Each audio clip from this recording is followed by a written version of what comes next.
how would you think would be the best way to do that, to change the culture? As you guys, you guys are men, right? Yeah, I got something for this. Please. Do you guys know who Andrew Tate is? Oh my god. Oh yes. Oh yes. Mr. The Bang great, from the internet. the great top G, Andrew Tate. His recommendation, his suggestion. Perfect. I don't know if it's the right move. He said, the way to fix all the world's problems, his words, not mine, is put a woman's body count on her forehead, and that'll fix everything. Thank you so much. That was so helpful. That was so helpful. It actually would. So, I'm going to open it up to you guys. Do you think that would fix a lot of problems? I would like to comment on this with guys too, because there's a lot of guys that will have their hoe phase too. I think just because someone had a hoe phase in college doesn't mean that they aren't worth loving when they're in that period later in life. And I think Andrew Tate is referring to people in college and younger people when looking for people to hook up with or people to get in a relationship with. But if you take his claim towards just all women in general, everyone has those periods in their life, Not everyone. Happens. Not everyone. You're correct. Like, I should not generalize, but a lot of people have those times in their life, and I don't think men or women should be judged for that. So I don't know. It depends on the person too. Like, if you're not okay with it, then you're not meant to talk to that person, and then you find someone that matches your ideals a little bit more. Yeah. And even before I have you guys come in, I just want to go around the panel on that. So, do you think that would solve all the world's problems if we put the body count on the not my word, that's Andrew Tate's suggestion. You guys know he got banned, so maybe he's wrong. He could be wrong. He got massive. He got canceled. Everything. So thoughts on that? Go ahead. Yeah, I think that's completely superficial and not important when you're talking to people. I think that body count's a social construct in general. I don't think it's productive. Body count's a social construct. Yeah, I think that people put a lot of social importance on it, and when it's to me, and I think to a lot of other people, it's not important. Like, it doesn't matter. I agree with her. We had a conversation like this when we were driving to a concert. And I agree. I think that body count, it's interesting how it refers to how many people you've had sex with, not how many times you've had sex. Why is that? Because I don't know. One body is one body, right? Yeah, I mean, someone could have sex 7 times, and with 7 different people, and their body count would be 7.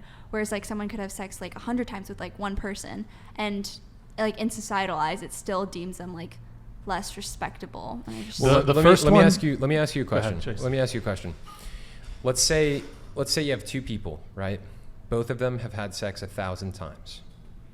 One of those people has had sex 1,000 times with one person.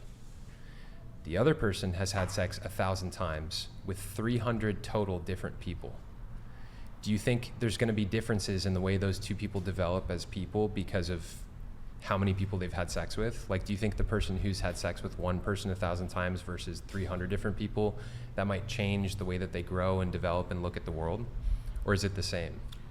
I think it depends on a lot of different things. I don't know, it depends a lot on your relationship status, what's your relationship like, and also what the person wants to do and the context with it. But yeah, I don't think that it's something that people should be judged for. Well, we're not talking about judgment here. So the reason why I asked you that question is because I think if somebody's had sex with 300 different people, the way that they approach relationships, the way that they approach trusting other people, their ability to bond with other people, I think is going to be severely affected. Versus if you've only ever had sex with one person, if you've only ever had sex with one person and they've been faithful to you their whole life, you're probably going to have a very solid relationship with them. But if you've been with 300 different people, you're probably going to have a lot of baggage, probably a lot of emotional trauma, potentially. You might not look at sex as a very intimate thing.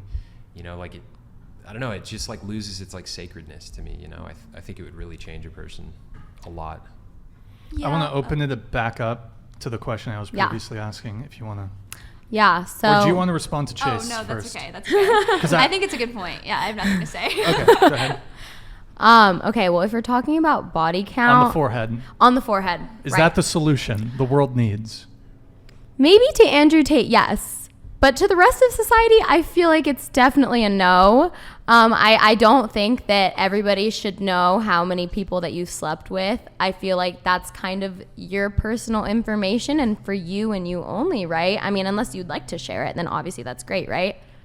If a guy asked you your body count, like a potential romantic partner, would you refuse to answer that question?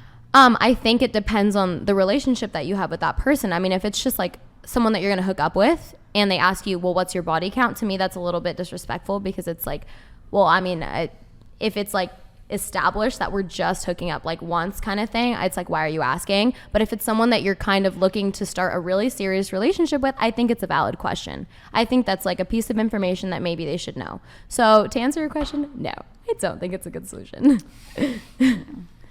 I would definitely agree with that.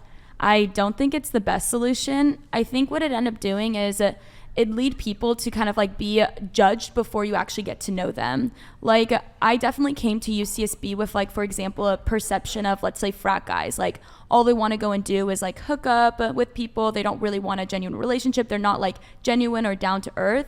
And it actually wasn't until like recently that I found out like, oh, that's actually not true. And because I came in with like that initial perception, it definitely affected of how I treated other people or how I, perceived different people and how I acted with them.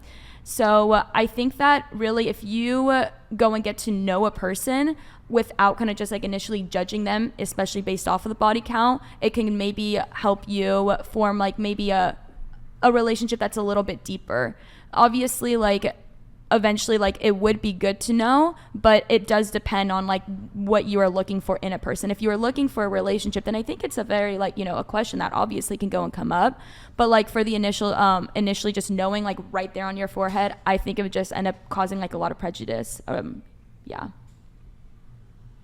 I don't think it's the solution. I don't think it would solve all the world's problems. I personally think I think communication is the solution. But if someone asked me, I disagree with what she said over there. If someone asked me what my body count is, I would tell them. I mean, if they react poorly to it, then I'm not going to hook up with them.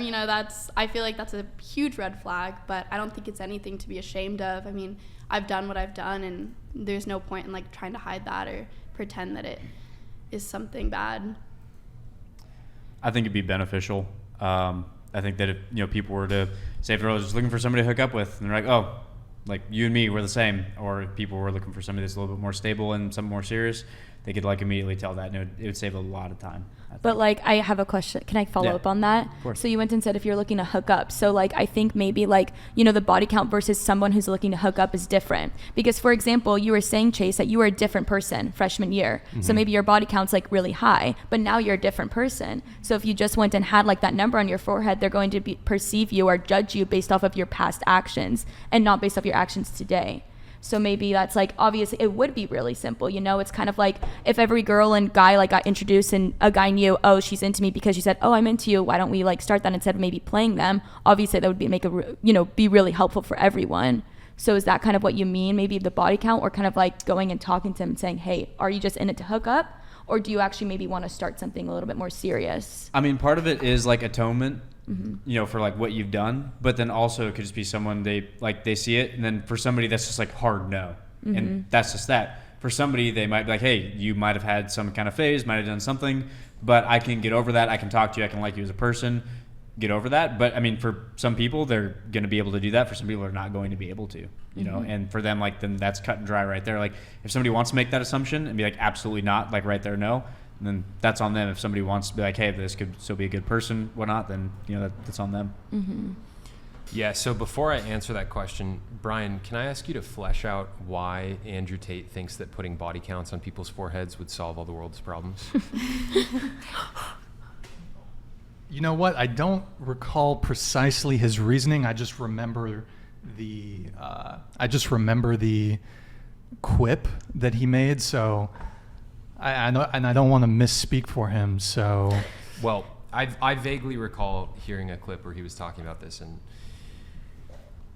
basically it came down to the more people that you have sex with in your lifetime, like we talked about in the last episode that we did, you know, there's... By the way, can I just ask you, do you think we should, because we've talked about body count so much, do you think we should try to cover tonight? Do you think we should try to cover some other topics, or...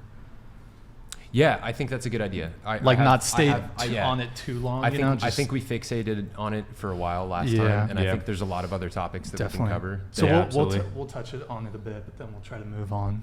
Yeah. So from what I understand, Andrew Tate's perspective for like why he said that. I personally, when I'm thinking about like the kind of woman that I want to marry, like how many men she's slept with matters to me, because they've done studies, and the more people that a person has sex with in their lifetime, it significantly increases their chances of getting divorced. Oxytocin. What'd you say? Oxytocin, like I was saying before, the amount of oxytocin they release. Yeah, I think it desensitizes you to, like, if you've slept with like 100 people, when you're releasing that bonding hormone, if you've released it with 100 people, I think it's going to like significantly desensitize your ability to connect with like another person in that deep, intimate way. And I think that's important. Like, I personally believe that God created our bodies to release that hormone so that we can deeply connect with another person and like really have like a close connection with them. And I think when people sleep with a lot of people long term, you kind of lose some of that. And divorce rates have increased in the past few decades. Here in California, it's like 50%. I really care about like people having healthy marriages. Like, I really want to have one. My parents did not have one. It sucked. And I think that like a lot of the world's problems come from the fact that, you know, they have broken families. And when it comes to putting body counts on people's foreheads, like, let me ask you guys this, like, as women, would you feel judged if your body counts were on your foreheads? Yes. Yeah. Okay. Do you think it might entice you to sleep with less men if that was the situation? Yes. I don't think that's a fair question at all. Why? Oh. Why not? I said yes. Well, I just think that it, like, when you're talking about body count, especially because most of us said that is not the way. The two men at the table seemed to agree with that statement. I think that body counts disproportionately have a negative effect on women than they do men. And they also have a negative effect on men, in the sense that men feel pressured to have higher body counts, women feel pressured to have lower body counts. And I just think that that's like, I don't know. It's just, it's not. You're right. It is an unfair question because there's a double standard there. It's absolutely unfair. But the question was, if we did live in a world where your body count was broadcasted, do you think it would motivate you to sleep with less men? No. I think it depends on the person. I mean, to go back to what she said, there is a double standard. And so if you were to say guys versus girls, guys have a body count on their head and girls have a body count on their head. Yeah. In my opinion, I think that it would make the men just be like, oh yeah, great. Like, let's just keep going. And then it would make the girls, because of the double standard, be like, oh, well, absolutely not. I don't want people to think that I sleep around. Like, there's such a negative stereotype behind that. So I think it would have a different effect for boys and for girls. So yeah. I mean, they'd kind of eat their own. Like, again, if a guy was like, oh, I'm just going to like rack up this body count. And then, again, with changing culture and influence and whatnot, you could be like, yo, that's disgusting. Like, not going to sleep with you. And then, hey, any woman that, again, like wants to do that, like, hey, go for it. But then it would just separate people based on what they like and what they value, you know? I think that... Oh, no, go ahead. I was going to say, I think that's actually, like, I don't know, the more I think about it, the more I realize, like, how negative it is. Because, like, I think the reason, and we talked about this in the car too, the reason why like men care, I think at least, like about low body counts is because I think they like, I'm not saying this is all men, but I'm saying that a lot of men like to have that like sense of ownership, like, oh, like this is like untouched, like no one else like saw this besides me, you know? That's big. And I think that's big like for men. I think that's like such a, I think it would like, if that were if like my body count was broadcasted on my forehead, or like any girls was, then I think that would like just create more of like this society where like men feel ownership over women.